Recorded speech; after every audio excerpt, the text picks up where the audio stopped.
onímọ̀ ní òtátà náà mànà Saidat Ọmọ́tànwá ló ń ṣèrántí ẹ̀gbọ́n ẹ̀.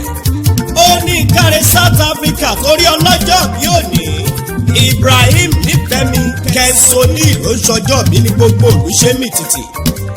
ó ti yá ọjọ́ abíní ò ṣeé gbàgbé láyé gbogbo ẹni tẹ́dùmàrè bá dá sí tó rántí ọjọ́ tá a bí ó yẹ kó fọpẹ́ fún kábíyèsí Èdùmàrè. ǹlẹ́ ọlọ́jọ́ bí òní o Kẹ́ńsóní sọ̀rọ̀ sókè kó o fẹnu ọpẹ́ dúpẹ́ fọmọ ọlọ́pẹ́ tọ́pẹ́ tọ́ sí lórí oore ọpẹ́ tó ṣe fún ọ. a ti dúpẹ́ o ọjọ́ ti pé ìgbà ti bò Kẹ́ńsóní ọmọ ológo 5G ló ṣáná wọlé ọlọ́jọ́ bí òní ẹ̀mí rẹ̀ ó ṣe púpọ̀.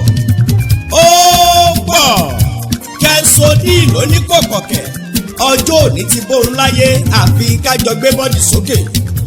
ọlọ́jọ́ bí ó máa gbọ́ tàbúrò rẹ ọpẹ́ mi pọ̀ ní wí fún ọ.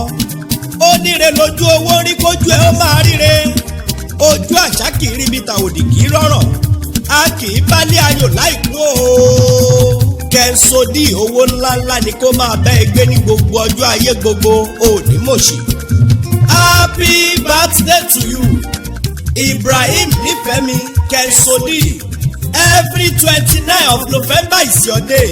tọdún 2020 ló pé ìní gbogbo èèyàn ṣe ń bá ọ yọ̀. ó ti yá ọlọ́jọ́ bí òní o jẹ́ ń bọ́ délé bàbá tó bí ẹ lọ́mọ. ìwọ lára ké màjò méjì ẹ̀yin lọ́mọ ajópẹ̀rú màjò pẹ̀kọ ọmọ ẹrú ní sinmi ẹ̀kọ́ kì í sì yàn. ìran bàbá yín lọ́mọ ọlọ́ka mẹ́rìndínlógún ọmọ eléré mẹ́fà ọ̀tọ̀ọ̀tọ̀ nígbẹ̀dú ọ̀rà. sẹ́yìn òpé kájòjì ó má pirọ̀ láké bó lè pẹja kó pẹja bó lè pàrọ̀ kó pàrọ̀ kó pa ṣáàkì odò amaradúdú ọ̀họ́ àdágbàánú odò ní ọgbọ́dọ̀ pa nílé bàbá tó bí ẹ lọ́mọ. ẹ̀yin lọ́mọ erinmi lákè méjì ṣèràn bàbá yín lọ́mọ olóríṣà ẹ̀tọ́ láwàlí sójú ọ̀run èyí tó fọmọ kan wọ̀ tó tún fi tàlé hàn. ará kẹ́màjò ọlọ́jọ́ bí òní Kẹ́ńsóní tó o bá wá ń gbọ́ kíkì yìí àbúrò rẹ tímọ́tímọ́ tó fẹ́ẹ́ dénú Saidat Ọmọ́tànwá ló ń gbé máa kí ẹ wípé happy birthday to you.